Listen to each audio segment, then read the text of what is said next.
계시록 2장 8절로 11절까지.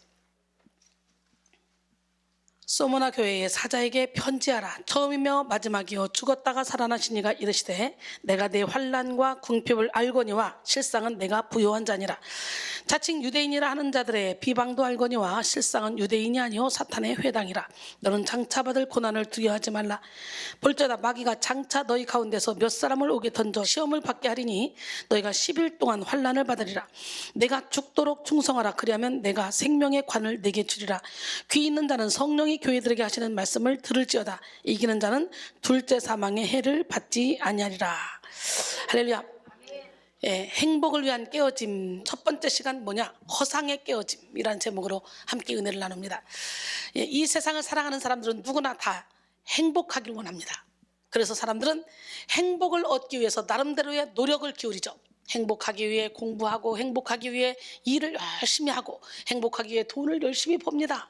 행복하기 위해 사랑하는 사람을 찾아 결혼을 하기도 하고, 행복하기 위해 취미 생활을 하기도 하고, 행복하기 위해 여행을 떠나기도 합니다. 하지만 그 누구도 세상에 속한 것을 통해서는 진정한 행복을 찾을 수 없다는 걸 우리는 알아야 돼요.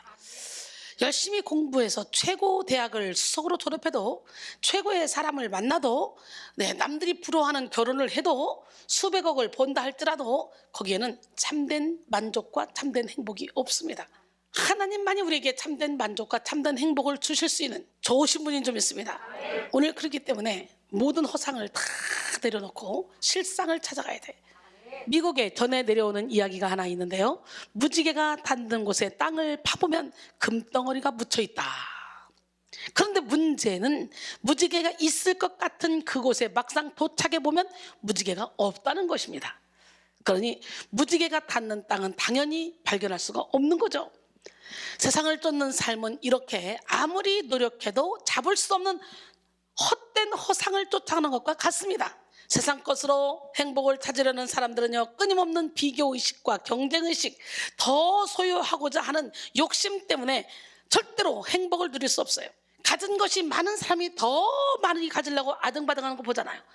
가진 것이 없는 사람이 더 베풀고 나누고 섬기며 자유하게 살잖아요. 신기하죠? 세상에 있는 모든 것이 일시적이기 때문에 영구적으로 행복할 수가 없는 거예요. 세상 속에서 행복을 구하는 사람들은 근본적인 염려와 걱정, 근심, 불만족과 두려움에서 자유로울 수가 없어요. 세상 속에서 행복을 구하는 사람은 아무리 자신이 좋아하는 것을 해도 공허와 허무에 빠져 참 기쁨을 누리지 못합니다. 그래서 어거스틴은 고백록에서 이렇게 말했습니다. 당신은 우리 인간의 마음을 움직여 당신을 찬양하고 즐기게 하십니다. 당신은 우리를 당신을 향해서 살도록 창조하셨으므로 우리 마음이 당신 안에서 안식할 때까지는 편안하지 않습니다. 어때요? 저는요 항상 평안합니다. 참 신기하고 놀라운 것은, 아무리 생각해도 놀라운 것은, 그렇게 세상을 좋아하는 나에게 세상줄을 팍 무잘라듯이 잘라버리게 하시고, 세상에 그 어떤 것도 하나님을 찬양하고 영혼을 사랑하고 영혼들을 위해서 기도해주고 이런 것보다 재밌는 게 없어요. 그러니까 오로지 모든 시간을 짜서 설교 준비, 영상 작업, 기도해주고 설교하고, 이게 내 인생의 다인데 이렇게 행복할 수 있습니까? 너무너무 신기하죠? 오늘 이 은혜를 여러분도 받아야 돼요. 그래서 기독교는 철저히 체험의 종교이기 때문에 체험을 통해 내가 변화되면 어떤 상황 가운데서도 항상 기뻐라, 쉬지 말고 기도하라, 범사에 감사라, 이 말씀대로 사라져요. 영권 좀 받았다고 막 어깨 힘주는 사람들 가만히 봐요. 항상 기뻐라, 쉬지 말고 기도하라, 범사에 감사라, 이 말씀대로 못 삽니다. 가식적으로 사는 것 같이 하지만 이거 멀리 못 갑니다. 그런데요, 아무런 능력이 없는 것 같은데도 날마다 예배드리고 싶어, 기도하고 싶어, 선한 일을 하고 싶어, 그렇다면 이 사람은 지금 성령의 임재 가운데 거한 거예요. 아무런 능력이 없는 것이 아니라 그런 삶이 능력이야. 그래서 우리의 어떤 능력보다도 항상 기뻐라, 쉬지 말고 기도하라, 범사에 감사라는 그 주님의 말씀대로 살아가고 열매 맺는 삶을 살고 선으로 악을 이기는 사람이 진짜 능력 있는 사람이야. 야고보서 4장 4절로 5절. 가늠한 여인들아, 세상과 벗된 것이 하나님과 원수됨을 알지 못하느냐? 그런즉 누구든지 세상과 벗이 되고자 하는 자는 스스로 하나님과 원수되는 것이니라. 너희는 하나님이 우리 속에 거하게 하신 성령이 시기하기까지 사모한다 하신 말씀을 헛된 줄로 생각하느냐 그랬어요. 요한일서 2장 15절로 17절 이 세상이나 세상에 있는 것들을 사랑하지 말라. 누구든지 세상을 사랑하면 아버지의 사랑이 그 안에 있지 아니하나니 이는 세상에 있는 모든 것이 육신의 정욕과 안목의 정욕과 이생의 자랑이니 다 아버지께로부터 온 것이 아니요 세상으로부터 온 것이라. 이 세상도 그 정욕도 지나가되 오직 하나님의 뜻을 행하는 자는 영원히 거하느니라. 나는 오늘 시간에 여러분 모두가 다 하나님의 뜻을 행하는 삶을 살기로 합니다. 너희는 내게 배우고 받고 듣고 본바를 행하라. 그리하면 평강의 하나님이 너희와 함께 하시리라. 빌립보 4장 9절 말씀이죠. 하나님께서 인간을 처음 창조하셨을 때 행복을 주셨어요. 그런데 그 행복을 제멋대로 사용했어요. 그래서 천사들이 행복을 회수하기로 결정했어. 행복을 어디다 숨겨놔야 되지? 의논을 했습니다. 한 천사가 제안합니다. 저 깊은 바다 밑에 숨겨놓으면 어떨까요? 천사장이 고개를 흔들었습니다. 그건 안 돼. 인간은 머리가 비상하기 때문에 바다 깊은 곳에 숨겨놔도 그거 금방 찾아내. 그래서 우리 하나님은요, 그 행복을 어디서 심어놨냐? 각 사람의 마음속에 심어놨어. 마음속의 행복을 누구도 못 찾아. 그러니까요, 이 안에 하나님 주시는 기쁨, 하나님 주시는 참된 만족, 누구도 찾을 수 없어. 우리 하나님만이 알아. 오늘 여러분 그 마음속에 있는 모든 행복을 지금 찾아내기를 원합니다. 그러면 저 산꼭대기에 숨겨놓을까? 그러니까 인간은 탐험 정신 때문에 산꼭대기에 숨겨놔도 금방 찾아. 저들은 두뇌가 아주 비상하거든. 탐험심이 강해서 자기들 마음속에 숨겨져 있는 것을 좀처럼 찾지 못해. 하나님이 이미 우리 마음속에 숨겨놨는데 바다 밑에 가서 산꼭대기 가서 아무리 찾으려고 해도 찾을 수가 없는 거예요. 그러면 내 마음속에 있는 행복을 찾아낸다. 그렇다면 이 사람은 정말 행복을 누릴 수 있는 자격이 있다는 거지. 여러분은 행복을 누릴 수 있는 자격이 있습니까? 행복의 원천은 오직 하나님께 있습니다. 피조물인 인간은 창조주이신 하나님 안에서만 참 행복을 찾을 수 있습니다. 하나님은 우리의 마음속 깊은 곳에 행복을 감추어 두셨어요. 따라서 하나님의 뜻대로 마음을 잘 지키는 사람은 최상의 행복을 누리게 됩니다. 반대로 마음을 지키지 못하는 사람은 아무리 좋은 환경 속에 있다 할지라도 지옥 같은 삶을 살아가요. 그러니까 문제가 아니라 문제를 해결할 수 있는 힘이 없는 것이 문제예요. 고난이 문제가 아니라 고난의 의미를 모르는 것이 문제예요. 우리 하나님은 우리가 영적으로 막 서갈 때마다 조금씩 우리를 시험시키는 거야. 테스트 해보는 거야, 테스트. 근데 대부분의 그때 넘어지는 거예요, 사람들이. 그래서 고도의 테스트를 했을 때도 이겨내면 결국은 거장으로 하나님이 세워버리지. 제가 얼마나 영적 전쟁이 센지요. 하나님 이거 언제까지 치러야 됩니까? 너무너무 고통스러웠어요. 처음에 부흥에 다닐 때도. 그런데 어느 순간에 싹 없어졌더라고. 그런데 이제는 어떤 일로도 공격받지 않고 어떤 상황 가운데서도 평안을 누릴 수 있는 그런 영혼으로 바꿔주시더라고. 잠언 4장 23절 모든 지켜명령 중에 더욱 내 마음을 지키라. 생명의 근원이 이에서 남이라 그랬어요. 하나님 없는 인생은 세상 모든 것을 다 가져도 불행합니다. 우리는 오직 하나님의 품 안에서 참된 안식을 얻을 수 있고 하나님의 말씀을 따를 때 참된 행복을 누릴 수가 있습니다. 신명기 10장 12절로 13절 이스라엘아 내 하나님 여호와께서 내게 요구하시는 것이 무엇이냐? 곧 내 하나님 여호와를 경외하여 그의 모든 도를 행하고 그를 사랑하며 마음을 다하고 뜻을 다하여 내 하나님 여호와를 섬기고 내가 오늘 내 행복을 위하여 내게 명하는 여호와의 명령과 규례를 지킬 것이 아니냐 그랬어요. 오늘 시간에 여러분 하나님의 명령과 규례를 지키는 삶을 사는 우리 모두가 되길 원해요. 시편 16편 2절로 3절 보니까 내가 여호와께 아뢰되 주는 나의 주님이시오 주 밖에는 나의 복이 없다 하였나이다. 땅에 있는 성도들은 존귀한 자들이니 나의 모든 즐거움이 그들에게 있도다 그랬어요. 오늘 나는 여러분 모두가 다 우리 하나님 멋쟁이 하나님의 주시는 그 즐거움 그 평안 참된 행복을 누리길 원합니다. 우리 하나님은 우리 영혼 깊은 곳에서 맑은 가락이 막 올라오게 만들어주세요. 하나님의 보물은 우리 영혼 깊은 곳에 하나님이 숨겨놨어. 우리는 이걸 찾아내야 돼. 할렐루야.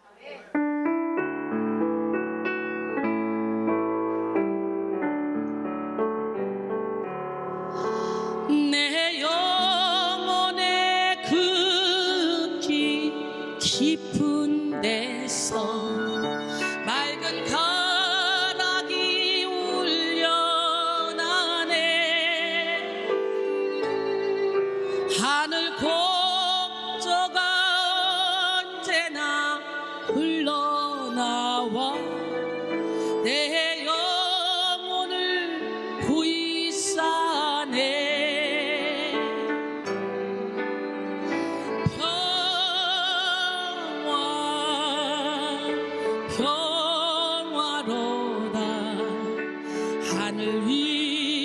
위에서 내려오네.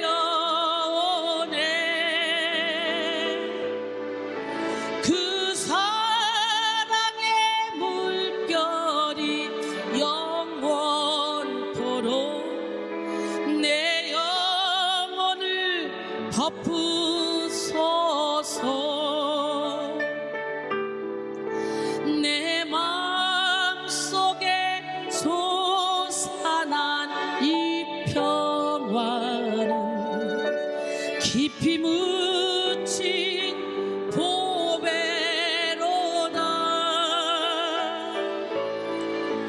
나의 보화를 캐내어 가져갈 자 그 아무도 없으리라.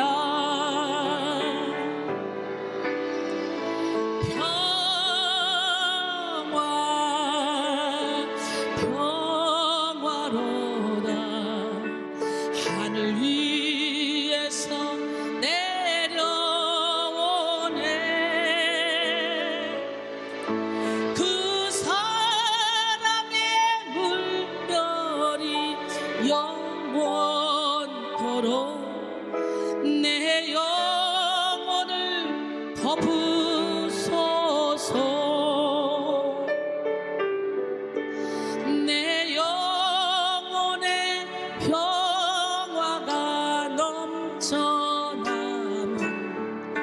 주의 큰 복을 받음이라.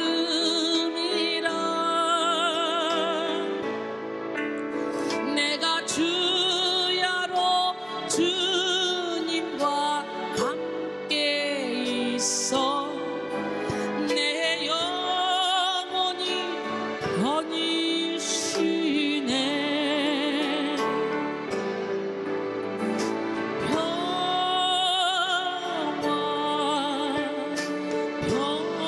평화로다. 하늘 위에서 내려오네.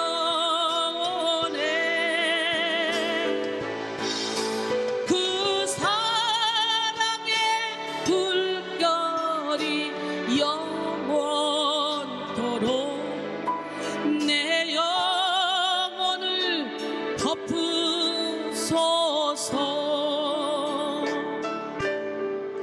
이 땅 위에 험한 길 가는 동안 참된 평화가 어디 있나.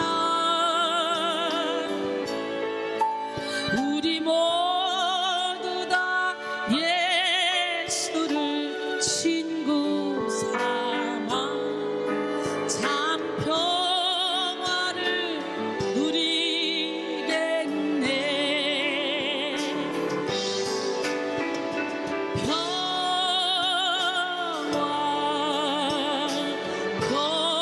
평화로다.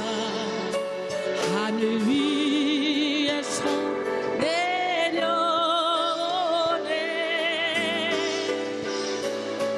그 사랑의 물결이 영원토록 내 영혼을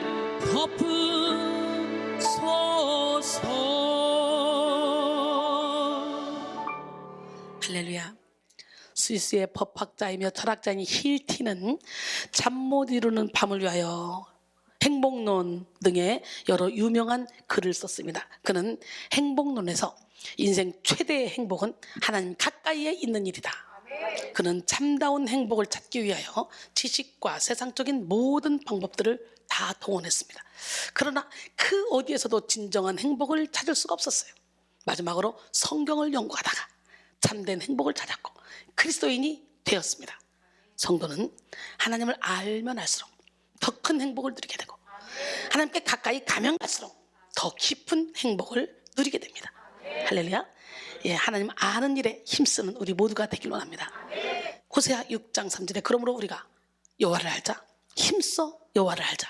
그의 날 다스리면 새벽빛같이 어김없나니 비와 같이 땅을 적시는 늦은 비와 같이 우리에게 임하시리라 하니라. 할렐루야. 야고사장 8절에 하나님을 가까이 하라. 그리하면 너희를 가까이 하시리라. 죄인들아 손을 깨끗이 하라. 두 마음을 품은 자들아 마음을 성결하게 하라. 할렐루야. 계속적으로 마음의 성결을 닦아야 돼. 마음의 장을 닦아야 돼. 그래서 거룩하고 성결해지는 만큼 행복해지는 거야. 거룩하고 성결해지는 만큼 주님이 주는 빛을 받아들일 수가 있는 거야. 그 빛을 받아서 반사시킬 수 있는 거야. 성도는 행복의 근원이신 성령으로 충만하면 충만할수록 충만한 행복을 누리게 됩니다. 그러므로 성도가 누리는 행복의 다른 이름은 거룩, 성결이라고 말할 수 있죠. 그리스도인은 죄를 이기고 거룩한 삶을 회복하여 하나님의 말씀에 순종할 때 행복할 수가 있습니다. 거룩이란 말은 히브리어로 카다시인데요, 카다시의 의미는 자르다, 분리하다로 세상의 불순한 것들로부터 성별되고 분리되는 것을 의미합니다. 그러므로 우리는 하나님이 허락하시는 행복을 누리기 위해서 죄를 잘라내고 세상으로부터 성별되어 거룩한 삶을 회복해야 됩니다. 행복을 방해하는 허상을 깨뜨리고 행복을 방해하는 아집을 깨뜨리고 행복을 방해하는 망상을 깨뜨려야 됩니다. 행복을 방해하는 위선을 깨뜨리고 행복을 방해하는 구습을 깨뜨리고 행복을 방해하는 나태를 다 깨뜨려야 됩니다. 죄는 그 자체가 불행이에요. 죄는 행복을 거스르는 염려와 불안, 불만족과 불평, 두려움과 탐심을 만들어 행복을 상실하게 만듭니다. 그러므로 오늘 우리는 행복을 위해 죄를 깨뜨려야 돼요. 그리스도인은 죄로 물든 자아를 깨뜨리면 깨뜨릴수록 행복합니다. 하나님은 깨지지 않은 사람을 사용하지 않습니다. 깨부셔서 사용하는 거예요. 우리가 본질상 진노의 자녀로 태어났기 때문에, 죄 중에 태어났기 때문에, 마귀의 자녀로 태어났기 때문에, 그러기에 하나님은 우리의 죄성을 박살내서 우리를 다시 만들어서 사용하기를 원해요.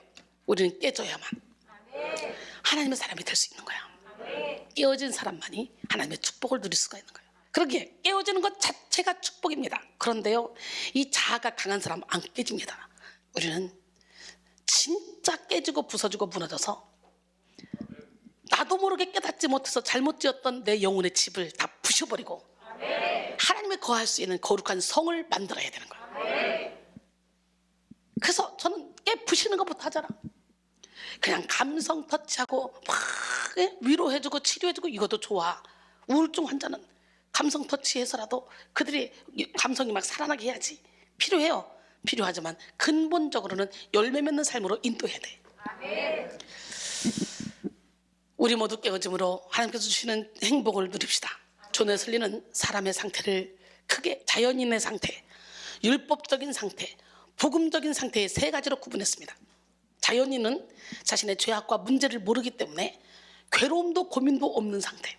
이런 상태에서는 죄와 자연스럽게 섞이고 죄책감 없이 죄를 짓기도 하고 죄를 이겨야 한다는 생각조차 못합니다. 그러나 사람이 율법적인 상태에 이르면 자신의 죄를 알게 되죠. 전에 율법이 없었을 때는 죄인 줄 몰랐는데 율법이 있으니까 죄를 깨닫게 된다고 하잖아. 로마서 5장 13절에. 율법이 없이 사는 세상 사람들은요, 자연인 상태 전혀 죄를 죄라고 느끼지 않죠. 남들도 저렇게 살으니까, 남들도 이렇게 살으니까 너무 자연스럽게 죄를 그냥 편안하게 지으면서도 그걸 죄라고 생각하지 않아요. 너무너무 안타깝죠. 그러나 사람이 율법적인 상태에 이르면 어떻게 된다고? 자신의 죄를 알게 되는 거지, 이제 그때부터. 그래서 죄 때문에 괴로워하고 고민하고 죄와 싸우는 상태에 돌입하는 거지. 우리는 죄와 싸기를 피흘리까지 싸워야 돼. 그건 뭐야? 죽기까지 안 하는 거예요. 생명 걸고 싸우는 거예요. 근데 신앙생활하면서 전혀 죄와 싸우지 않고 그냥 편안하게 신앙생활하고 있다, 이거 가짜입니다. 사도 바울도 율법을 깨닫고 나니까 죄가 살아나고 난 죽었다 그러면서 그때부터 아주 치열한 전쟁을 치르잖아요. 죄와 싸우는 단계에 돌입해야 돼요, 우리. 그러나 이 단계에서는 온전히 자아를 죽이고 성령의 인도를 받지 못함으로 종종 죄와의 싸움에서 실패하기도 하잖아요. 근데 복음적인 상태는 하나님의 은혜로 죄와 싸워서 이기고 정복하는 상태를 말하는 거예요. 오늘 우리는 하나님의 은혜를 의지해서 죄를 이기고 육의 속성을 깨뜨려서 복음적인 상태에 이르러야 합니다. 복음적인 상태에 이르러야 하나님께 쓰임받을 수 있고 진정한 행복을 누릴 수가 있습니다. 갈라디아서 5장 24절에 그리스도 예수의 사람들은 육체와 함께 그 정욕과 탐심을 십자가에 못 박았다는 거예요. 아직 십자가에 못 박지 못했다면 그러면 결국은 그리스도 예수의 사람들이 아니란 얘기네. 그리스도 예수의 영이 없으면 하나님의 영이 없으면 그리스도의 사람이 아니라고 로마서 8장 9절도 말씀하죠. 오늘 깨집시다. 한 번에 팡 깨지면 좋겠지만 우리 인간이 그게 안 되더라고. 그래서 하나씩 하나씩 깨달아지면서 깨지죠. 그러니까 가랑비에 옷 젖는 줄 모르고 자꾸 말씀을 듣다 보면 싹이 나고 이삭이 나고 열매가 맺혀져. 에이, 똑같은 말씀을 맨날 들으면 뭐해, 그 말이고 깨지고 부서져라 무너져라 한데 뭐 이거로 알아도 필요 없어요.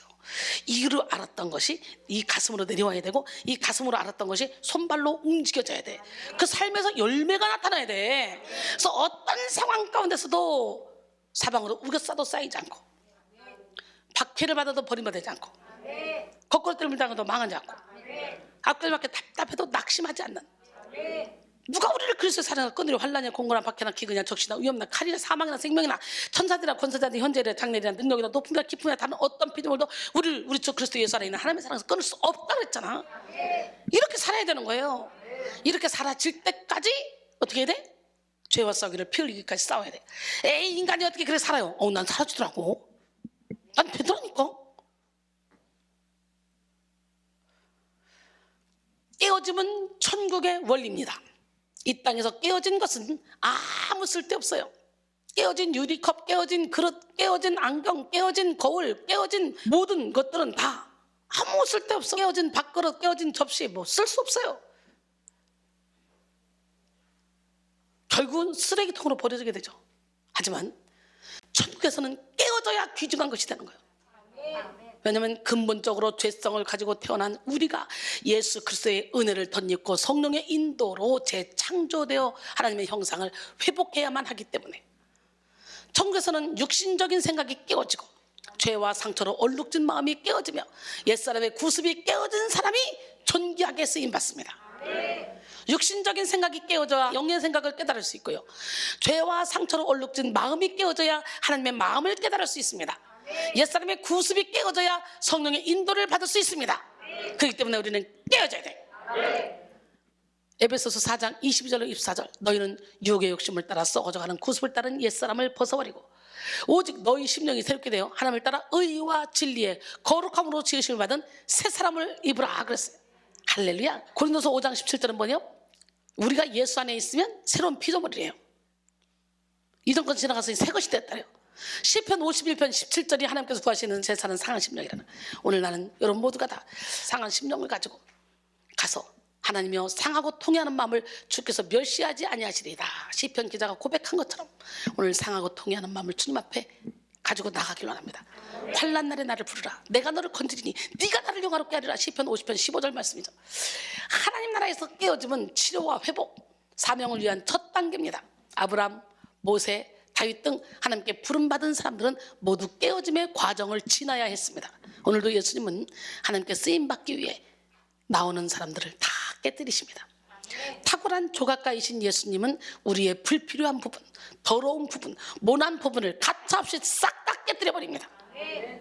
깨집시다. 누가복음 20장 17절로 18절, 그들을 보시며 이르시되 그러면 기록된 바 건축자들의 버림들이 모퉁이의 머릿돌이 되었느니라 함이 어찌미냐. 무릇 이 돌 위에 떨어진 자는 깨어지겠고 이 돌이 사람 위에 떨어지면 그를 가루로 만들어 흩으리라 하시니라. 그래서 깨어짐의 과정을 쓴 마크 듀퐁은 하나님은 우리가 더욱더 온전해지도록 하기 위해 우리를 수술하신다.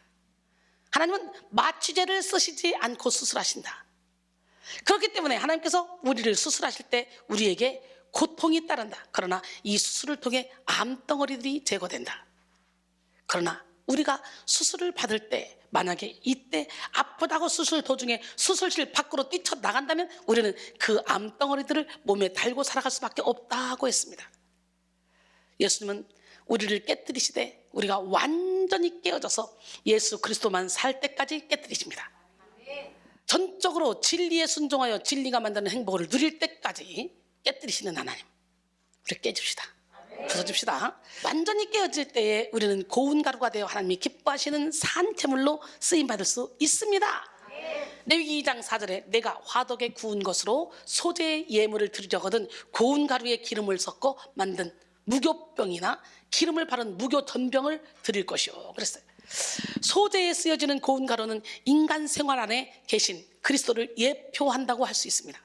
모든 방면에서 부드럽고 온유하고 온전하고 균형 잡혀 있으며 의로우시고 올바르고 넘치거나 모자라지 않은 그리스도의 인성을 상징하는 거예요. 고운 가루는 거칠지 않고 조잡하지 않으며 부족하지 않고 과하지 않습니다. 예수님은 기쁠 때 기뻐하셨고 슬플 때 슬퍼하셨습니다. 우셨어요. 용감하게 악한 사람을 꾸짖으셨지만 거칠지 않으셨고 언제나 부드럽고 균형 잡힌 모습이었습니다. 우리는 고운 가루가 돼요.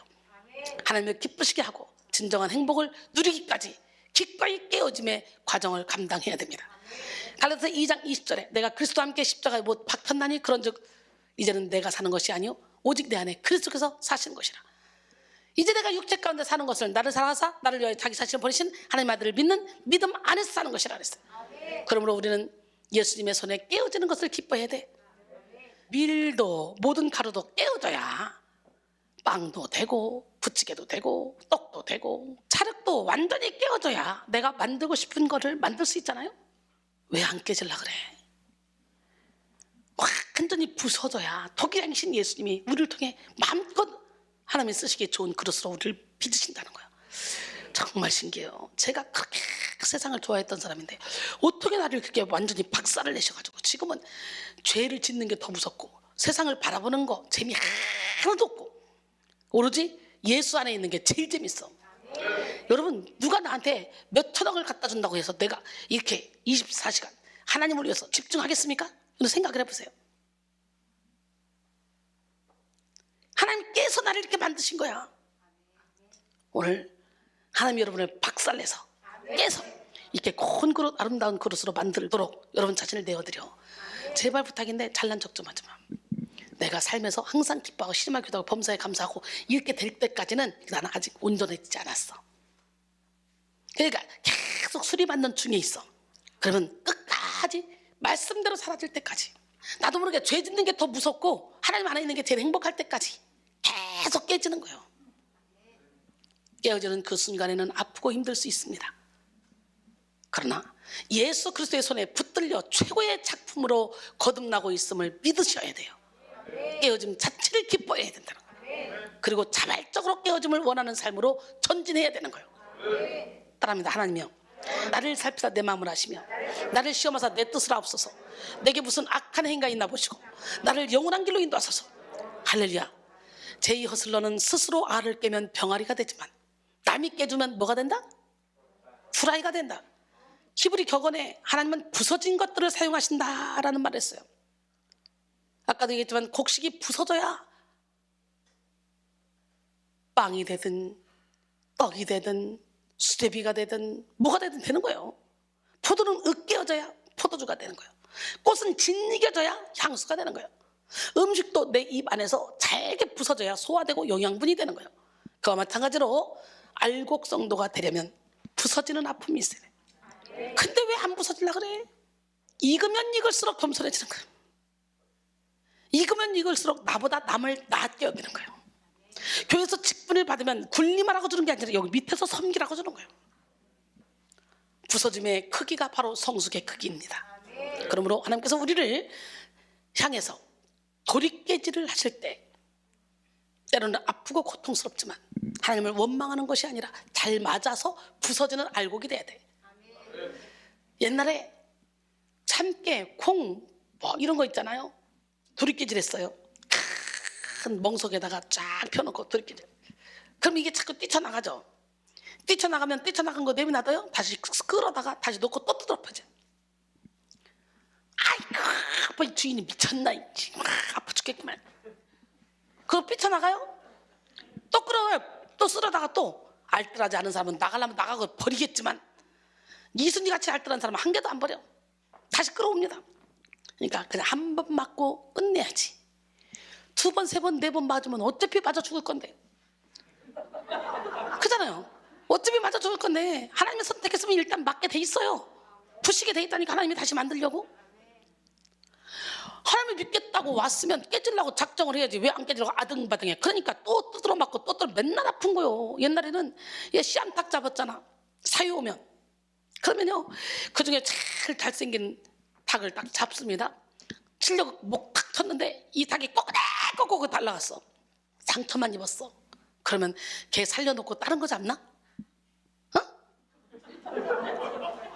개 살려놓고 다른 거 잡아? 여러분들은 게을러서 그냥 눈에 보이는 거 잡을지 모르겠지만 저는 아니에요. 끝까지 그거 잡으러 가요. 그것이 어디 가든지 끝까지 쫓아갑니다.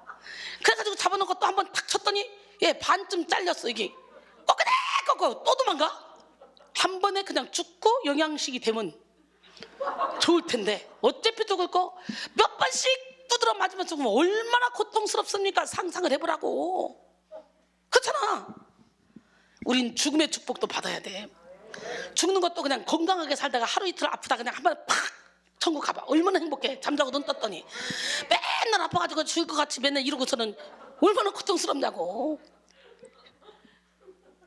하나님이 여러분을 잡수고 싶대. 그냥 여러분이 재물이 됐어 하나님 앞에. 그럼 하나님 앞에 그냥 잡아잡시오. 날 잡아잡시오. 그러면 간단해. 그런데 그냥 하나님 진짜 나만 미워가. 진짜 나만 미워가. 그러면 계속 고통 가운데 있는 거예요. 어떻게 이렇게 예화를 들으니까 이제는 죽어야 되겠다 생각이 됩니까? 아이고 징그럽게 안 죽더라고. 난 한 방에 딱 깨져버리니까 이렇게 인생이 편할 수가 없어. 죽으려고 애쓰고 노력할 필요도 없어. 그냥 기도하다 보니까 나도 모르게 변해됐더라고. 내가 옛사람이 아니더라고. 이것을 한 사도 바울은 나는 날마다 죽는도다 라고 말했죠. 성도는 죽음을 통해 살고 부서짐을 통해 새롭게 되고 깨어짐을 통해 쓰임받게 됩니다. 버림을 통해 얻을 수 있습니다. 할렐루야. 이 시간 여러분 모두가 행복을 위한 깨어짐을 사모하고 깨어짐의 복을 받으시길 바랍니다. 주라 그리하면 누르고 흔들어 넘치도록 하여 너에게 안겨주리라. 흩어 구제하여도 더욱 구하게 되는 일이 있나니 과도히 아껴도 가난하게 할 뿐이라. 구제를 좋아하는 자는 풍족하여질 것이요 남을 윤택하게 하는 자는 자기도 윤택하여지리라 그랬어요. 레리 그랩은 깨어진 꿈의 축복에서 인생의 목표는 성공이 아닌 깨지고 부서지는 것에 있다. 인생의 목표는 뭐라고? 여러분 목표는 뭐예요? 성공이잖아. 그치? 근데 깨지고 부서지는 거 있대요. 제대로 깨어지면 하나님의 뜻이 자기 뜻과 일치하는 경험을 하게 되는 거예요. 그래서 깨어지는 사람에게는 말씀에 순종하는 것보다 순종하지 않는 것이 더 어렵다는 거지. 깨어진 사람은 말씀에 순종하지 않는 게 더 힘들어. 깨어진 사람은 모든 사람들과 더불어 화평함을 이루되 진리의 본질을 고수할 수 있고 모든 상황 속에서 성령의 음성에 순종하되 내적인 갈등 없이 즉각적으로 순종할 수 있습니다. 그래서 온전하게 깨어진 사람의 내면은 의와 평강과 희락이 가득한 천국으로 채워집니다. 하나님 나라는 먹고 마시는 것이 아니에요. 오직 성령 안에서 의와 평강과 희락이에요. 할렐루야. 동시에 완전하게 깨어진 사람의 외면에는 성령의 열매가 충만하게 맺힙니다. 오늘 우리는 이런 깨어짐의 행복을 누리기 위해서 먼저 허상의 깨어짐을 이루어야 돼요. 허상은 실상의 반대말이죠. 실상은 실제로 존재하는 것의 이미지고 허상은 존재하지 않는 것에 대한 거짓 이미지입니다. 거짓 이미지. 실상은 영원토록 동일하게 살아 역사하시는 하나님의 말씀이고 허상은 거짓의 마귀가 꾸며낸 것입니다. 그러므로 우리는 실상과 허상을 분별할 수 있어야 돼요. 베드로전서 1장 24절 25절 그러므로 모든 육체는 풀과 같고 그 모든 영광은 풀의 꽃과 같으니 풀은 마르고 꽃은 떨어지되 오직 주의 말씀은 세세토록 있도다 하였으니 너에게 전한 복음이 곧 이 말씀이니라 그랬어요. 이 세상에는요 수많은 실상과 허상이 공존하고 있습니다. 세상 곳곳에는 실상처럼 가장한 부의 허상, 지식의 허상, 명예의 허상, 쾌락의 허상, 행복의 허상이 있어요. 가식의 옷을 입고 자기가 제일 행복하다고 하는데 이렇게 보면 너무너무 불쌍한데 속고 있는 사람들도 많아요. 간사한 마귀는 이렇게 태초부터 지금까지 이런 여러 가지 허상을 만들어서 사람들을 미혹해 왔습니다. 부의 허상으로 미혹해서 돈에 미치게 만들고 지식의 허상으로 유혹해서 자기 이론에 갇히게 만들어버려요. 명예의 허상으로 미혹해서 그 명예가 영원할 것처럼 속여버리고 쾌락의 허상으로 유혹해서 쾌락에 집착하며 스스로 자멸하게 만듭니다. 이렇게 마귀가 만든 허상은 신기루와 같습니다. 미국 애리조나주에서 캘리포니아로 가는 중간에 죽음의 골짜기가 있습니다. 지금으로부터 100년 전에 동양 사람들이 금을 캐기 위해서 마차를 타고 그 골짜기를 통과하다가 죽은 사람이 많았기 때문에 생긴 이름입니다. 그 골짜기에는 물이 없지만 신기루 현상이 생겨서 많은 사람들을 유혹하여 미궁으로 인도했습니다. 신기루는 푸른 바다와 푸른 물결같이 보였지만 사실은 모래와 돌뿐입니다. 마귀가 미혹의 도구로 사용하는 모든 것이 신기루와 같습니다. 교활한 마귀는 우리의 죄성 안에 포함된 육신의 정욕, 안목의 정욕, 이생의 자랑을 자극해서 허상을 쫓아 헛된 삶을 살게 합니다. 지금까지 수많은 사람들이 마귀의 허상에 속아서 인생을 낭비했습니다. 태초의 사람 아담도 마귀의 허상에 속았죠. 뱀의 유혹을 받은 하와는 실상인 하나님의 말씀을 놓치고 선악과를 먹으면 하나님처럼 될 것이라는 사탄의 허상에 속아서 범죄했고, 아담 역시 하와의 권위에 넘어가서 범죄하고 말았어요. 창세기 3장 1절로 6절 말씀이죠. 이렇게 유혹을 받은 후에 보니까 보암직도 하고 먹음직도 하고 지혜롭게 할 만큼 탐스럽고도 한 나무야. 그 결국은 자기도 먹고 자기 남편에게도 줘서 먹게 했잖아요. 하나님의 말씀은 육의 생각으로 이해할 수 없고 측량할 수 없어서 헛된 것처럼 보이지만 실상은 진실하고 참된 것입니다. 반면에 마귀의 소리는 육의 죄성과 맞아떨어져서 합리적이고 좋아 보이지만 실상은 악하고 거짓된 것입니다.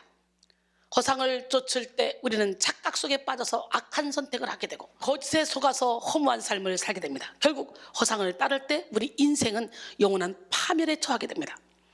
허상을 쫓는 사람들은 허상을 통해 자신이 원하는 것을 얻을 것이라 생각하지만 허상을 쫓는 인생은 아무것도 얻을 수 없습니다. H. 벨로우는 진정한 행복은 값비싼 사치품이 아니다. 그럼에도 우리는 행복을 얻기 위해 허상을 쫓아서 얼마나 큰 대가를 치르고 있는가라고 말했습니다. 또 사무엘 버틀러는 행복과 불행은 얼마나 높은 곳에 있느냐 혹은 얼마나 낮은 곳에 있느냐 하는 것으로 결정되지 않는다. 지금 어디로 향하고 있는가에 따라서 결정된다 라고 말했습니다. 그렇습니다. 우리는 행복을 위해 허상을 쫓는 삶을 청산하고 실상을 따라가야 돼요. 아담 이후에 수많은 사람들이 허상을 쫓으며 아담의 죄를 반복해왔죠. 여러분, 솔로몬은 행복을 찾아 이것저것 실험해봤어요. 다 마음껏 술에 취해보기도 하고 쾌락에 취해보기도 하고 일천국녀를 들여보기도 하고 지혜를 얻어보기도 하고 과수원을 크게 차리기도 하고 사업을 넓혀보기도 하고 좋은 돈을 많이 써보기도 하고 별짓 다 했어요. 그러나 거기서 참된 행복을 누리지 못했어요. 그래서 그는 일부러 행복해 보려고 실험을 다 했다는 거지. 그런데 결론은 뭐라고 나옵니까? 전도서 2장 11절에 그 후에 내가 생각해 본즉 내 손으로 한 모든 일과 내가 수고한 모든 것이 다 헛되어 바람을 잡는 것이며 해 아래서 무익한 것이로다 그랬어요. 그리고 전도서 12장 1절로 2절 너는 청년의 때에 너희 창조주를 기억하라. 곧 곤고한 날이 이르기 전에 나는 아무 낙이 없다고 할 해들이 가깝기 전에 해와 빛과 달과 별들이 어둡기 전에 빛 위에 구름이 다시 일어나기 전에 그리하라. 8절에 보니까 전도자가 이르되 헛되고 헛되도다. 모든 것이 헛되도다. 그리고 13절 14절 보니까 일의 결국을 다 들었으니 하나님을 경외하고 그의 명령들을 지킬지어다. 이것이 모든 사람의 본분이니라. 하나님은 모든 행위와 모든 은밀한 일을 선악간에 심판하시리라 그랬어요. 할렐루야. 허상을 쫓는 사람들은 허상 위에 있는 실상을 보지 못합니다. 이 땅의 허상에 함몰된 사람들은 실상이신 하나님을 알지 못합니다. 실상인 내세를 보지 못합니다. 허상에 미친 사람들은 허상인 자존심을 붙드느라 영혼을 놓쳐버립니다. 허상인 물질을 쫓느라 생명을 잃어버립니다. 허상에 묶인 사람들은 허상인 인기를 쫓느라 자기 자신을 잃어버립니다. 허상인 쾌락을 탐닉하다가 참된 행복을 놓칩니다. 허상으로 자기 인생을 가득 채운 사람들은 어느 순간 아무것도 남지 않음을 느끼고 허탈해합니다. 자기 나름대로의 성공적이고 행복한 삶을 원했었지만 결국 무엇을 위해 달려왔는지 진정한 삶의 이유를 깨닫지 못하는 거죠. 허상에 집착하는 사람들은 예수의 이름은 들어보았어도 의도적으로 눈과 귀를 닫고 믿음을 거부합니다. 그러나 우리의 인생을 창조하신 하나님이 없이는 인생의 실상을 설명할 수 없습니다. 바로 이 시간 우리는 믿음의 눈을 들어 실상을 봐야 돼요. 실상은 오직 믿음으로 볼 수 있는 것입니다. 히브리서 11장 믿음은 바라는 것들의 실상이요 보이지 않는 것들의 증거니 선진들이 이로써 증거를 얻어내라. 믿음이 없이는 하나님을 기쁘시게 하지 못하나니 하나님께 나간 자는 반드시 그가 계신 것과 또한 그가 자기를 찾는 자들에게 상 주시니심을 믿어야 할지니라. 김준곤의 예수 칼럼에 나온 글입니다. 노벨 문학상을 수상한 클로드 시몽은 인생은 아무런 살 가치도 의미도 목적도 없고 자신은 그저 펜을 들고 계속 무의미하게 쓰는 것뿐이다고 했습니다.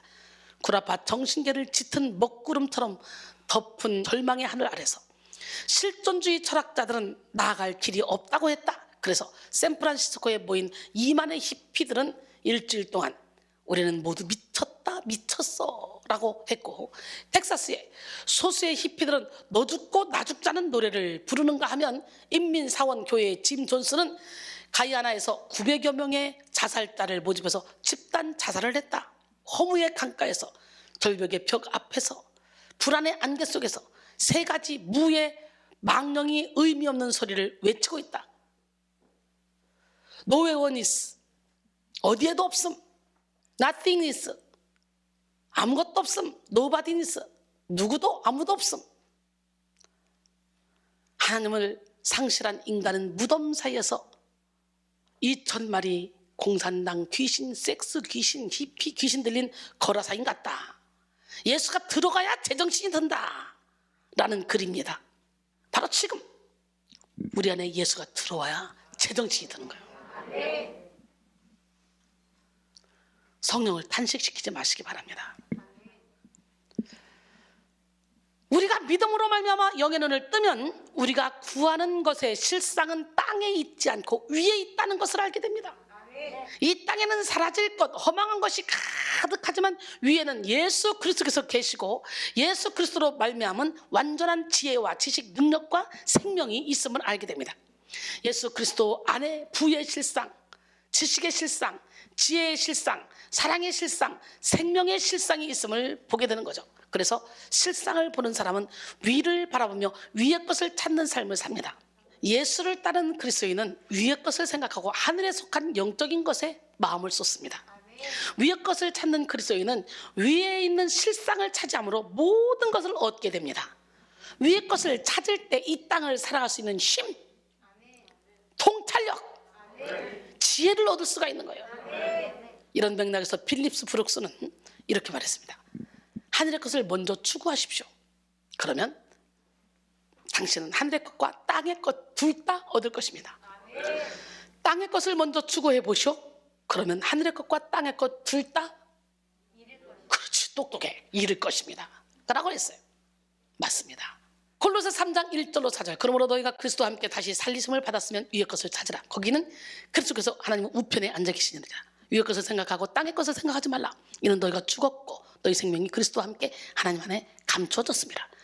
우리 생명이신 그리스도께서 나타나실 그때 너희도 그와 함께 영광 중에 나타나리라 그랬어요. 마태복음 6장 33절로 34절. 그런즉 너희는 먼저 그의 나라와 그의 의를 구하라. 그리하면 이 모든 것을 너희에게 더하시리라. 그러므로 내일 일을 위하여 염려하지 말라. 내일 일은 내일이 염려할 것이요 한날의 괴로움은 그날로 족하니라 그랬어요. 자신의 그림자를 잡으려는 어린 아이가 있었습니다. 아이는 여러 가지 방법으로 자기 자신의 그림자를 잡으려고 노력해봤어요. 그런데 아무리 애를 써도 잡을 수가 없는 거예요. 결국 아이는 자기 손으로 그림자를 잡는 것은 불가능해졌지. 그다 크게 울음을 터뜨렸어요. 아이는 대성통곡하며 멈추지 않고 울었습니다. 이를 지켜보던 아이의 어머니는 난처해하며 울음을 멈추지 않는 아이를 데리고 그 마을의 현자를 찾아갔어요. 내용을 들은 현자는 조용히 아이에게 다가갔습니다. 그리고 아이의 머리 위에 가볍게 자신의 손을 얹고 아이에게 그림자를 보라고 했습니다. 아이가 보니 자신의 그림자가 현자의 손에 얹혀 있는 것이 보였어요. 무언가 깨달은 아이는 자기 자신의 손을 들어서 자기 머리 위에 얹어놓고 자기 그림자를 바라봤습니다. 그러자 이번에는 아이가 자기가 자기의 그림자를 찾고 있었던 걸 아는 거예요. 그제서야 아이는 깔깔대고 크게 웃으면서 즐거워했습니다. 그림자는 실체가 아닌 허상이야. 허상은 아무리 잡으려고 해도 잡을 수가 없어. 존재하지 않는 것이기 때문이죠. 잡았다고 생각해도 손에 잡히는 것은 없어요. 알맹이가 없다는 거예요. 알맹이. 진리가 없는 허상을 많이 가졌다 한들 무슨 소용이 있겠어요. 가라지와 같은 것이죠. 그러나 실상을 잡으면 허상은 저절로 잡을 수가 있는 거예요.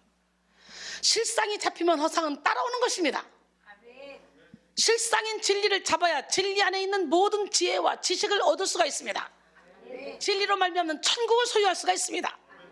허상에 둘러싸인 삶을 살아도 실상을 쫓을 때 우리는 후회 없는 결말을 맞이하고 영원한 천국을 누릴 수 있습니다. 바로 이 시간 여러분 모두가 실상을 잡기 위해 허상을 죽이기를 소원합니다. 실상이신 예수 그리스도를 바라보고 실상인 천국을 찾기 위해 허상인 땅에 있는 지체를 죽이길 바랍니다. 고린도서 3장 5절에 그러므로 땅에 있는 지체를 죽이라 곧 음란과 부정과 사욕과 가정과 탐심이니 탐심은 우상숭배니라 그랬어요. 허상으로 가득 찬 이 세상에서 실상을 구하는 우리는 먼저 자신의 실상을 확인해야 돼요. 허상에 빠져있는 사람들은 대개 자기 실체를 파악하지 못합니다. 허상의 미혹에 빠진 사람들은 스스로 가난하면서 부유하다고 착각하고 살아가요. 벌거벗고 있으면서 스스로 아름다운 옷을 입었다고 착각하고 살아갑니다. 조롱과 멸시를 받으면서도 자기는 칭찬과 명성을 얻고 있다고 착각합니다. 라오디게아 교인들처럼. 계시록 3장 15절로 20절 내가 내 행위를 아노니 내가 차지도 아니하고 뜨겁지도 아니하도다. 내가 차든지 뜨겁든지 하기를 원하노라. 내가 이같이 미근하여 뜨겁지도 아니하고 차지도 아니하니 내 입에서 너를 토하여버리라. 내가 말하기를 나는 부자라 부유하여 부족한 것이 없다 하나 내 곤고한 것과 가련한 것과 가난한 것과 눈먼 것과 벌거벗은 것을 알지 못하노도다. 내가 너를 권하노니 내게서 불러온다는 금을 사서 부유하게 하고 흰옷을 사서 입어 벌거벗은 수치를 보이지 않게 하고 안약을 사서 눈에 발라 보게 하라. 무릇 내가 사랑하는 자를 책망하여 징계하노니 그러므로 내가 열심을 내라. 회개하라. 벌자다 내가 문 밖에서도 문을 두드리노니 누구든지 내 음성을 듣고 문을 열면 내가 그에게로 들어가 그와 더불어 먹고 그는 나와 더불어 먹으리라 그랬어요. 라오디게아는 교통의 요충지로서 오늘날로 말하면 소아시아의 여러 곳을 연결하는 허브 도시였습니다. 그러다 보니 라오디게아는 금융산업이 발전하게 되었고 엄청난 금융 자산을 소유하게 되었습니다. 그래서 라오디게아 사람들은요 부유한 삶을 살았고 값비싼 옷을 입었습니다. 그러나 예수님 보시기에 그들의 실상은 곤고하고 가련했고 가난하고 눈멀었고 벌거벗은 모습이었어요. 그게 여러분의 모습은 아닙니까? 그래서 예수님은 그들이 예수님에게서 신령한 안약을 사서 자신들의 심령에 바르기를 바라셨어요. 말하자면 예수님은 그들의 영안이 뜨이기를 바라셨던 것입니다. 그들의 영안이 열려야 그들은 자기들의 비참한 영적 상태를 바로 보게 될 것이기 때문이었습니다. 주님이 보시는 실상은 영적 실상입니다. 육적으로 부자라고 부자가 아니에요. 육적으로 건강하다고 건강한 게 아니에요. 영적으로 가난하고 눈멀고 헐벗으면 주님 보시기에 가련한 것입니다. 영적 실상을 볼 수 있는 눈을 뜨는 우리 모두가 되길 원해요. 그래서 저는 사람을 볼 때 겉모습 그 사람이 뭘 가졌나 얼마 배웠나 이거 안 봅니다. 그 사람의 영적인 실상을 봅니다. 오늘 여러분 모두가 영이 열리길 원합니다. 영성 훈련은 하나님을 알고 나를 알아가는 과정이야. 영성 훈련은 내가 계속적으로 예수님을 닮아가는 과정이야. 하나님을 보는 눈이 열리면 우리 가운데 불가능한 일이 없어집니다. 나를 보는 눈이 열리면 더 이상 교만하며 자만할 수 없습니다. 육적인 눈으로 바라봤던 나 자신의 허상이 사라지고 영적인 눈으로 바라보는 내 안에 예수님 그 실상을 볼 수 있게 됩니다. 내 힘으로는 아무것도 할 수 없음을 깨닫게 되기 때문이죠. 자신이 옳다고 여겼던 모든 것들이 잘못되었음을 깨닫고 지금까지 행동했던 잘못들이 생각나게 됩니다. 그 순간 우리는 하나님 앞에 죄로만 가득한 나의 모습을 보고 낮아지는 마음을 갖게 됩니다. 죄인된 나를 보고 전지전능하신 나를 사랑하신 그 주님을 보면 우리는 성령으로 충만한 삶을 살 수 있습니다. 이 시간 모두가 영의 눈이 열리고 영의 귀가 열려서 자신의 실상을 보며 내면의 모든 더러움을 예수 그리스도의 보혈로 씻김받는 은혜를 입는 우리 모두가 되기를 바랍니다. 내면의 개혁은 실상의 변화를 가져옵니다. 먼저 안을 깨끗이 할 때 우리의 실상은 아름답고 온전하게 변화됩니다. 마태복음 23장 25절로 28절 화 있을진저 외치하는 서기관들과 바리새인들이여 잔과 대접의 것은 깨끗이 하되 그 안에는 탐욕과 방탕으로 가득하게 하는도다. 눈먼 바리새인이여 넌 먼저 안을 깨끗이 하라. 그러면 겉도 깨끗하리라. 화 있을진저 외식하는 서기관들과 바리새인들이여 회칠한 무덤 같으니 겉으로는 아름답게 보이나 그 안에는 죽은 사람의 뼈와 모든 더러운 것이 가득하도다. 이와 같이 너희도 겉으로는 사람에게 옳게 보이되 안으로는 외식과 불법이 가득하도다. 우리는 겉과 속이 같은 사람이 돼야 돼. 하나님의 말씀은 우리의 실상을 새롭게 하는 능력입니다. 이 시간에도 살아계신 하나님은 성령의 검으로 우리의 모든 외식의 치장을 다 벗기시고 회칠한 무덤을 다 해체시킵니다. 그리고 우리 안에는 이 어둠이 다 올라오게 만들어서 예수 이름으로 그걸 다 몰아내주시고 우리를 진리 안의 자유 가운데 행복하게 살게 만들어주십니다. 회칠한 무덤이 해체되면 전에 몰랐던 열등감이 드러나고 교만이 발각되며 이기심이 본색을 드러낼 수 있습니다. 회칠한 무덤 속을 파헤치는 과정 중에 순간적으로 질병은 악화되고 마음은 더 어지러워질 수 있어요. 혼란스러워질 수 있어요. 하지만 그 모든 과정을 거쳐야만 하는데요, 실상의 변화를 위해서는 회칠한 무덤의 밑바닥까지 완전히 도말해야 돼. 무의식의 세기까지 확 다 몰아내야 돼. 그리고 드러난 모든 죄를 가지고 절망하고 수치스러워할 것이 아니라 예수 그리스도 앞에 나가야 돼. 죄가 드러나면 드러날수록 감사한 일이야. 우리가 대청소할 때 그냥 놔두면 깨끗하지? 대청소에 막 구석구석 막 어지러워지지. 일순간 이런 과정이 있어야 된다는 거지. 바울도 그러잖아. 말씀을 깨닫고 나서 내가 얼마나 죄인 중에 괴수인지 알게 됐고 내 안에 두 가지 법이 싸우는 것도 알게 됐고 내 힘으로 이기려고 하는데 안 돼. 자꾸 죄의 법으로 끌려가는 자기를 보면서 탄식했잖아요. 이런 과정이 있어야 된다는 거예요. 히브리서 4장 14절로 16절에 그러므로 우리에게 큰 대제사장이 계시니 승천하시니 곧 하나님의 아들 예수시라. 우리가 믿는 도리를 굳게 잡을지어다. 우리에게 있는 대제사장은 우리의 연약함을 동정하지 못하시리가 아니요, 모든 일에 우리와 똑같이 시험 받으신 이로되 죄는 없으시리라. 그러므로 우리가 긍휼하심을 받고 때를 따라 돕는 은혜를 얻기 위하여 은혜의 보좌 앞에 담대히 나아갈지니라. 우리의 죄가 드러나면 마치 하나님께서 나를 떠난 것처럼 느껴집니다. 내 주변 사람들도 나를 멀리하는 것처럼 느껴질 때가 있습니다. 이런 마음을 느끼게 하는 것이 바로 죄인데요. 이사야 59장 1절로 2절 여호와의 손이 짧아 구원하지 못하심도 아니요 귀가 둔하여 듣지 못하심도 아니라 오직 너희 죄악이 너희와 너희 하나님 사이를 갈라놓았고 너희 죄가 그의 얼굴을 가려서 너희에게서 듣지 않으시게 함이니라 그랬어요. 죄가 드러남과 동시에 우리가 하나님으로부터 등을 돌렸기 때문에 마치 하나님께서 날 떠나신 것처럼 느끼게 되는 것입니다. 등을 돌리면 아무리 손을 뻗어도 닿지 않죠. 눈을 돌려도 보이지 않습니다. 그렇기에 우리는 등을 돌려 하나님만 바라보고 나의 죄를 회개해서 말씀을 통해 살아난 모든 죄들을 주님 앞에 해결받아야 합니다. 회칠한 무덤이 해체되는 순간은 우리의 약함이 들통나고 우리의 더러움이 발각되는 순간이에요. 그러니까 은혜를 받았는데 자꾸 약함이 더러움이 막 발각된다? 그렇다면 우리의 실상, 진짜 실상이 내가 이런 사람이었어 라는 걸 깨달아야 돼. 우리의 실상이 발각되는 순간은 바로 십자가 보혈의 공로를 적용받는 순간이요, 성령의 능력으로 거듭나는 순간입니다. 바로 이 시간 여러분 모두가 성령으로 말미암아 내면의 개혁을 이루어 인생의 허상에서 다 깨어지고 실상이 새로워지는 은혜를 누리길 원합니다. 오늘 본문 속의 서머나 교회는 예수님이 보시기에 실상이 아름다운 교회였어요. 예수님은 서머나 교회를 향하여 이렇게 말씀하시죠. 계시록 2장 9절에 내가 내 환난과 궁핍을 아노니 실상은 내가 부유한 자니라. 환난과 궁핍을 아는데 실상은 부유한 자래. 어떤 사람은 겉으로 볼 때는 형통해 보이는데 실상은 가난한 자가 많지.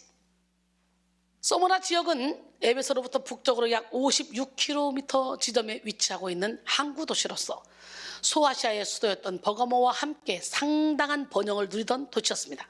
당시 서머나는 황제 숭배의 중심 도시였습니다. 서머나에 사는 사람은 누구라도 1년에 한 번은 의무적으로 황제를 섬기는 신전에 올라가야만 했습니다. 그리고 그곳에 있는 제단에 분향을 하면서 가이사는 나의 주이십니다. 가이사는 나의 주이십니다. 이런 말로 황제에 대한 충성을 맹세해야만 했습니다. 황제에 대한 충성을 맹세한 사람에게는 증명서가 발급이 되었어요. 일단 그 증명서를 받고 나면 그 뒤에는 각자 자신의 신을 마음껏 섬길 수 있었습니다. 그러나 증명서가 없는 사람은 로마에 대해서 반역하는 것으로 간주돼서 처형을 당했어요. 자연히 서머나 교회는 많은 핍박을 받을 수밖에 없었죠. 그 대표적인 경우 바로 사도 요한의 제자로서 서머나 교회의 감독이었던 폴리캅의 순교였습니다. 주 156년 폴리캅은 86세의 나이로 화형에 처해졌어요. 그때는 요한계시록이 기록된 지 대략 60여 년이 지났을 때입니다. 그가 순교한 것은 소모나 교회에서 12번째로 기록되고 있어요. 그러니 그 이전에도 소모나 교회에서는 이미 11명의 순교자가 있었다는 얘기예요. 폴리캅이 순교하고 나서 얼마 안 돼요. 소모나 교회는 인근에 있는 한 교회에 편지를 보냈습니다. 그 편지는 이른바 폴리캅의 순교기라고 불려집니다. 그 편지를 통해서 우리는 폴리캅이 순교할 때의 모습을 자세하게 알 수가 있는 거예요. 폴리캅은 체포를 당해서 서머나의 노천극장으로 끌려갔습니다. 그때 로마의 총독은 폴리캅에게 지금이라도 늦지 않았으니 예수 그리스도를 부인하면 용서해 주겠다, 회유의 말을 막 던졌습니다. 그러자 폴리캅은 이런 유명한 말을 남겼어요. 나는 86년간 그분을 섬겨왔는데 그분은 단 한 번도 내게 해를 끼치신 일이 없어. 그러니 내가 어찌 나의 왕과 나의 구세주를 회방할 수 있겠어? 로마의 총독은 폴리캅에게 최후의 통첩을 했습니다. 만일 당신이 끝내 마음을 돌이키지 않는다면 나는 불로 당신을 태워 죽일 것이오. 그때 폴리캅은 또다시 유명한 말을 남겼어요. 당신은 1시간 타다가 꺼지고 말 불로써 나를 위협하고 있지만 당신은 하나님을 믿지 않는 자를 위하여 예비한 영원한 심판의 불에 대해서는 알지 못하고 있어. 무엇을 주저하고 있어? 당신이 원하는 대로 시행하시오. 멋있지 않습니까? 그렇게 할 수 있을까? 여기서 그렇게 할 수 있는 사람이 별로 없을 것 같아. 나도 그 상황이 되면 어떻게 될지 몰라. 그냥 자기 합리화를 시키면서 그래요, 하나님, 큰일을 하려면 일단 죽음은 모면해야 되지 않겠어요? 그리고 타협할 것 같지 않아요? 솔직히 여러분 자신을 돌아봐. 믿음 있는지. 그날은 유대인들의 안식일이었습니다. 그런데도 그곳에 있던 많은 유대인들은 안식일의 규례를 어겨가면서까지 자진해서 나무들을 잔뜩 들고 왔어요. 얼른 폴리캅을 처형해버리기 위해서.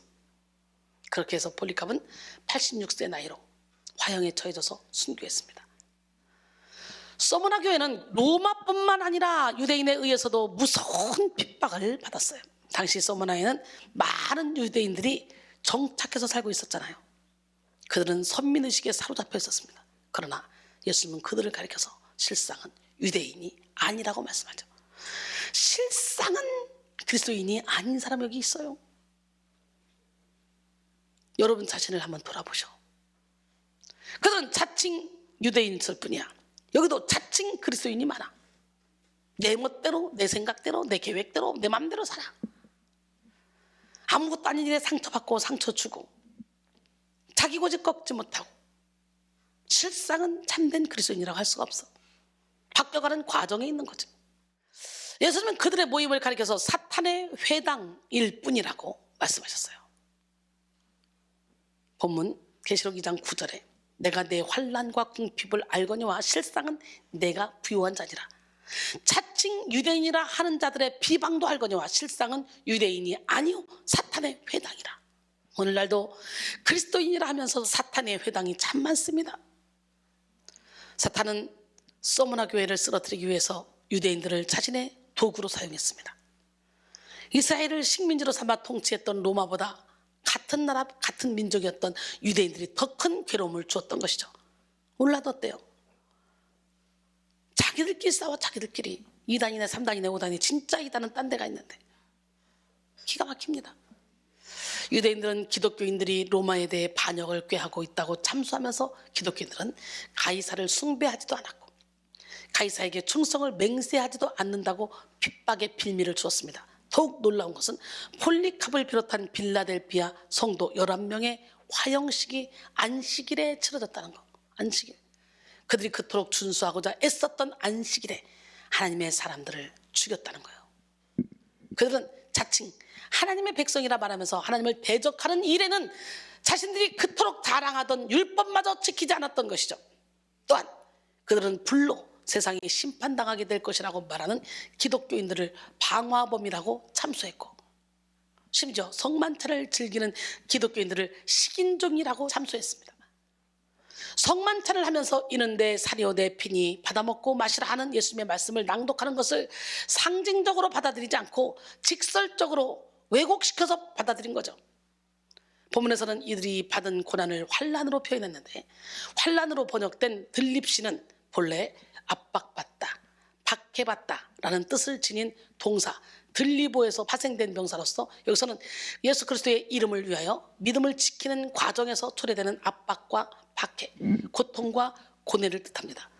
소모나 교회는 지금 그리스도의 이름 때문에 경제적, 정치적, 사회적, 종교적 제재에서 기인한 환난과 궁핍 가운데 있었던 것입니다. 이렇게 소모나 교회는 로마와 유대인들에게 의해 주어지는 무서운 환난을 겪어야만 했습니다. 하지만 소모나 교인들은 환난 중에도 아름다운 믿음의 꽃을 피웠어요. 헬라어 소모나를 우리말로 번역하면 몰약입니다. 몰약은 산 사람을 위해서는 향수로 사용되고 죽은 사람을 위해서는 썩는 냄새를 방지하기 위해 사용되는 향기로운 물질입니다.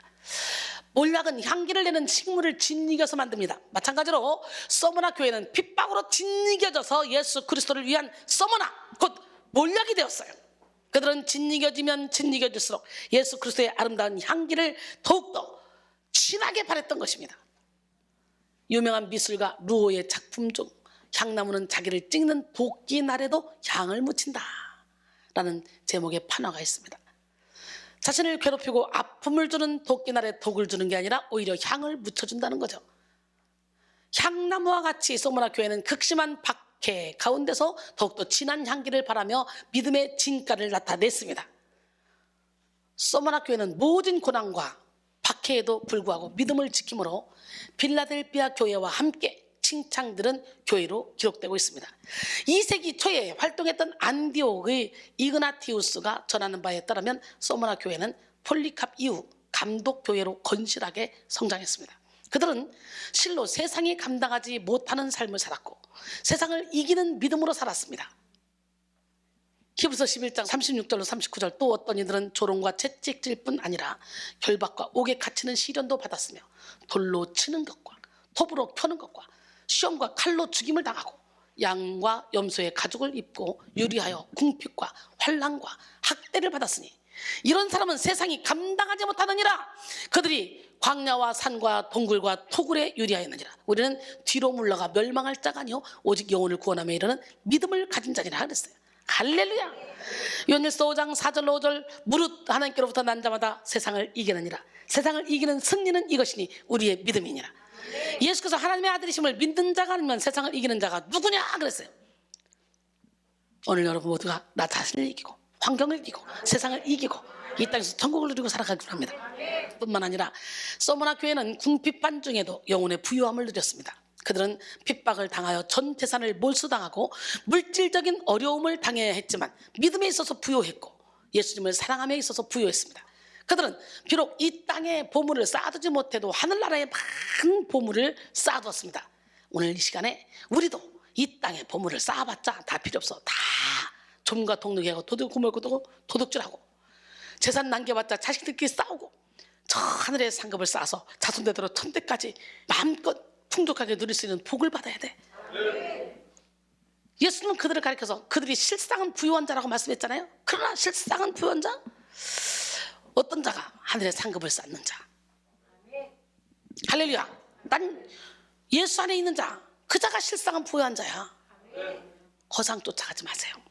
마태복음 6장 19절로 21절 너희를 위하여 보물을 땅에 쌓아두지 말라. 거기는 좀이나 독록이 하고 도둑이 금을 두고 도둑질하느니라. 오직 너희를 위하여 보물을 하늘에 쌓아두라. 거기는 좀이나 독록이 하지 못하고 도둑이 구멍을 뚫고 도둑질도 못하느니라. 내 보물이 있는 그곳에는 내 마음도 있느니라. 그리고 24절에 보니까 한 사람이 두 주인을 섬기지 못할 것이니 혹 이를 미워하고 저를 사랑하거나 혹 이를 중히 여기고 저를 경히 여기니라. 너희가 하나님과 재물을 겸하여 섬길 수 없느니라 그랬어요.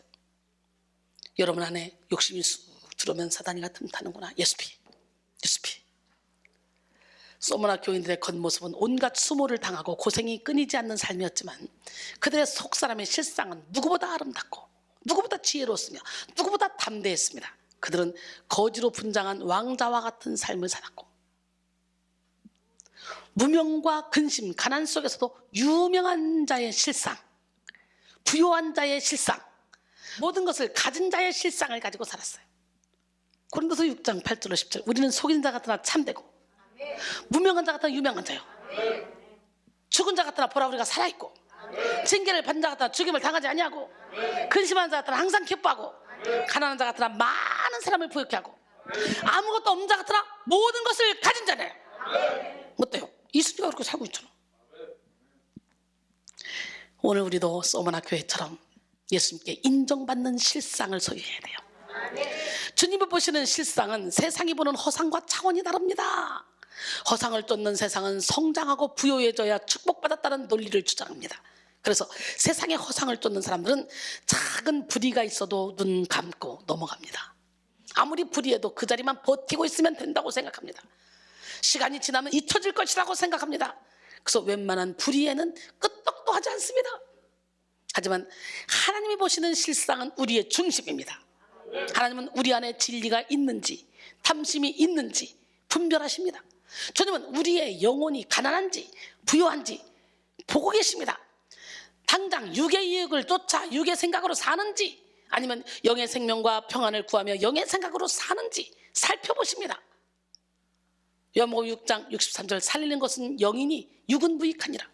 내가 너에게 이른 말이 영이요 생명이라. 갈라서 5장 16절로 18절 내가 이르노니 너희는 성령을 따라 행하라. 그리하면 육체의 욕심을 이루지 아니하리라. 육체의 소욕은 성령을 거스르고 성령은 육체를 거스르나니 이 둘이 서로 대적함으로 너희가 원하는 것을 하지 못하게 하려 함이니라. 너희가 만일 성령의 인도하시는 바가 되면 율법 아래에 있지 아니하리라 그랬어요.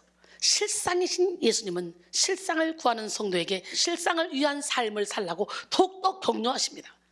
지금까지 충분히 고생했으니 이제 그만 쉬라고 하지 않으시고 영원한 천국에서의 실상을 누리기 위해 유한한 육신의 생명을 다해서 충성하라고 말씀하십니다.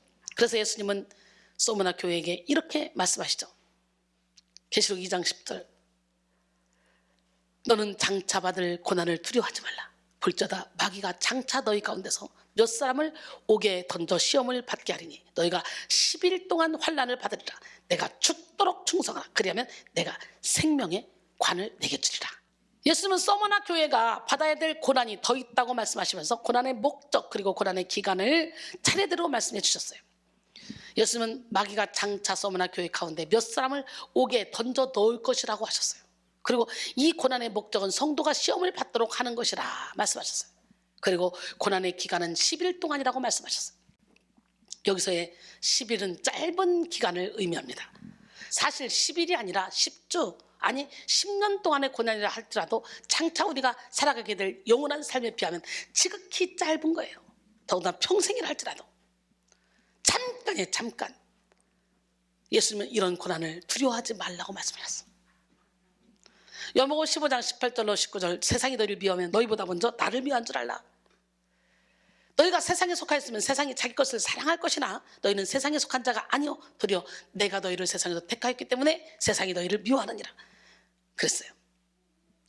예수님 역시 이 세상에 오셨을 때 박해받으셨습니다. 본질 그 자체가 되시는 예수님이 생명의 빛으로 이 땅에 오셨으나 허상을 쫓으며 어둠 속에 있던 인간들은 그 빛을 싫어하고 미워했죠. 따라서 예수의 제자들 역시 세상 가운데서 미움을 받을 수 있다고 주님은 말씀하셨습니다. 또한 주님은 확실한 승리 또한 허락하셨어요. 요한복음 16장 33절에 이것을 너에게 이르는 것은 너희로 내 안에서 평안을 누리게 하려 함이라. 세상에서는 너희가 환난을 당하나 담대하라. 내가 세상을 이겼노라. 세상을 이긴 이김이 뭐라 그랬어요? 요한일서 5장 4절에 보니까 우리의 믿음이라 그랬어요. 우리도 영원한 천국의 실상을 바라보며 복음으로 인해 고난받는 것을 두려워하지 말아야 돼요. 마태복음 5장 10절로 12절 의를 위하여 박해를 받는 자는 복이 있나니 천국이 그들의 것임이라.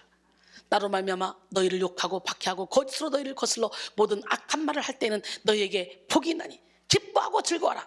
하늘에서 너희 상이 큼이라. 너희 전에 있던 선지자들도 이같이 박해하였느니라 그랬어요. 의를 위해 사는 것과 박해를 받는 것은 서로 통합니다. 의롭게 살려고 하면 박해를 받을 수 있어요.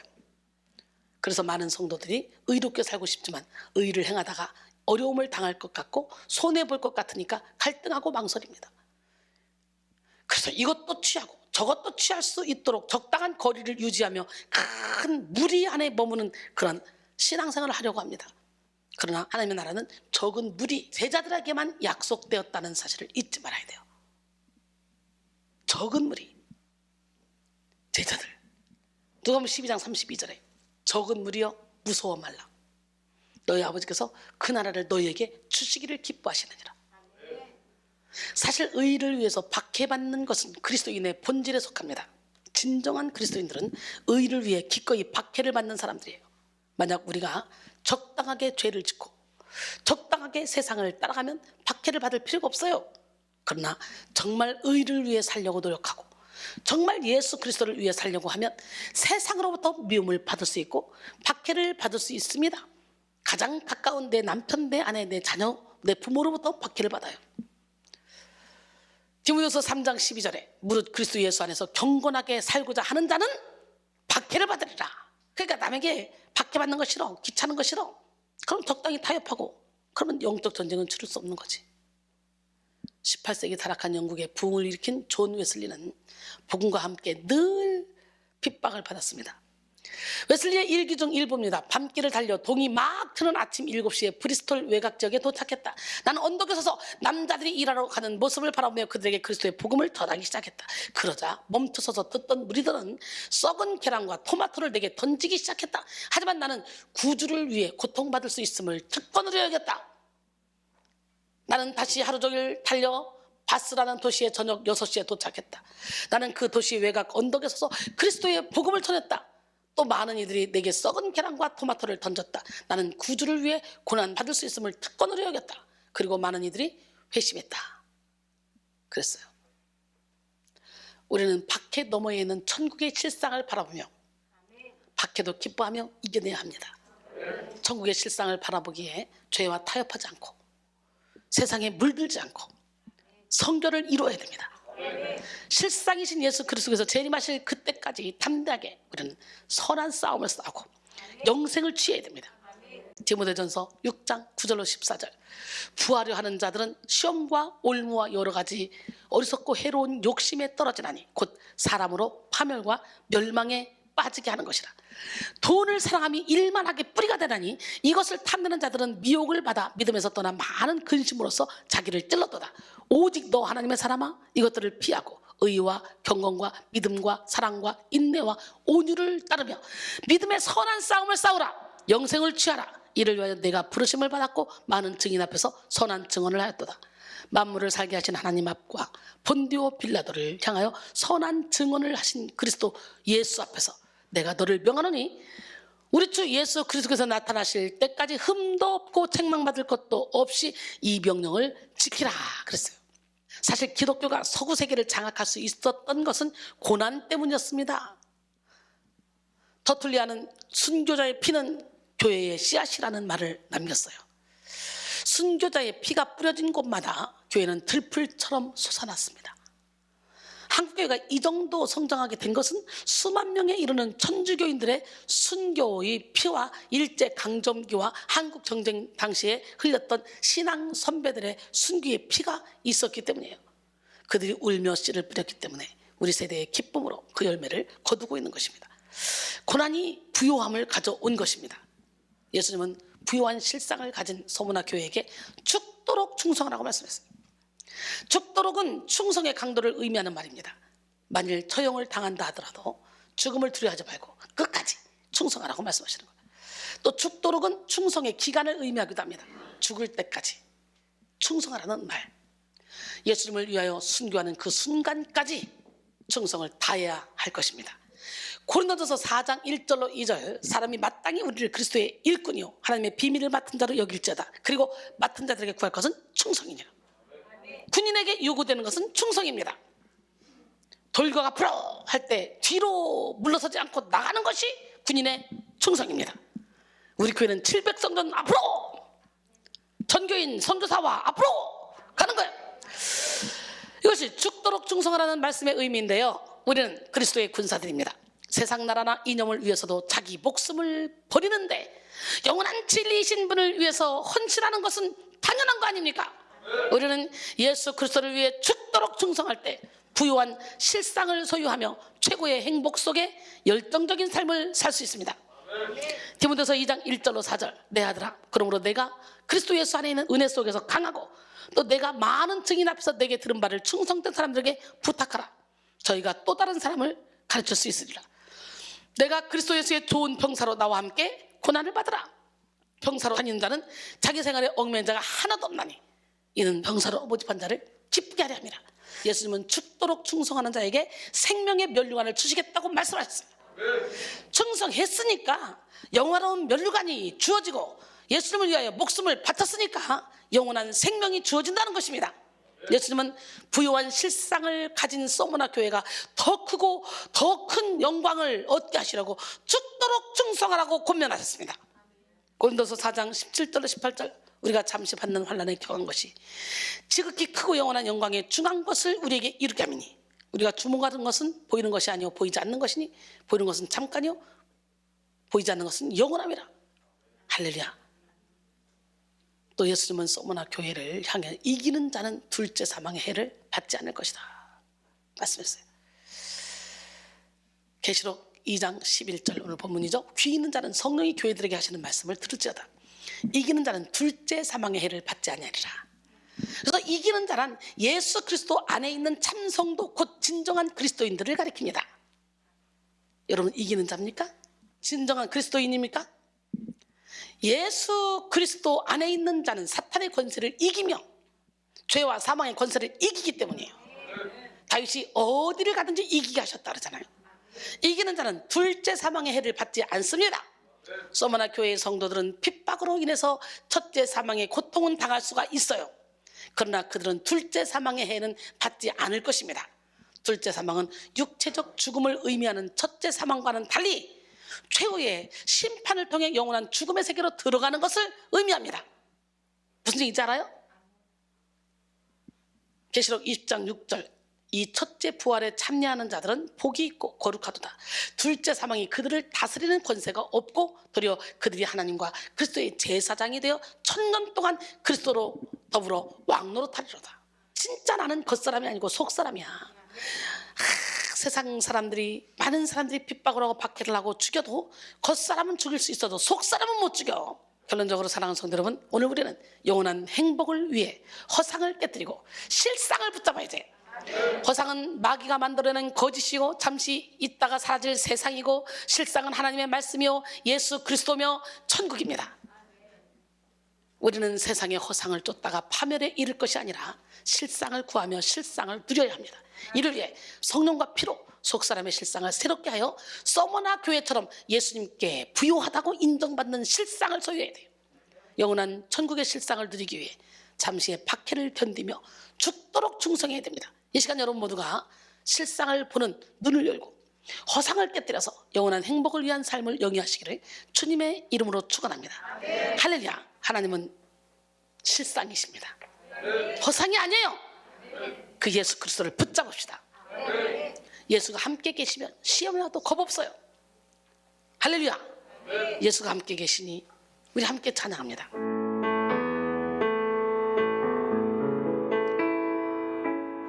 예수가 함께 계시니 시험이 오나 겁없네.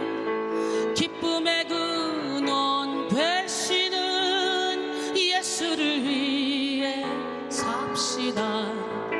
날마다 주를 섬기며 언제나 주를 기리고 그 사랑 안에 살면서 딴 길로 가지 맙시다. 이 세상 사는 동안에 주 이름 전파하면서 무한한 복락 주시는 예수를 위해 삽시다. 날마다 주를 섬기며 언제나 주를 기리고 그 사랑 안에 살면서 딴 길로 가지 맙시다. 이 세상 친구 없어도 예수는 나의 친구니 불의한 일을 버리고 예수를 위해 삽시다. 날마다 주를 섬기며 언제나 주를 기리고 그 사랑 안에 살면서 딴 길로 가지 맙시다. 심판하실 때 잘했다 칭찬하리니 이러한 상급 받도록 예수를 위해 삽시다. 날마다 주를 섬기며 언제나 주를 기리고 그 사랑 안에 살면서 딴 길로 가지 맙시다.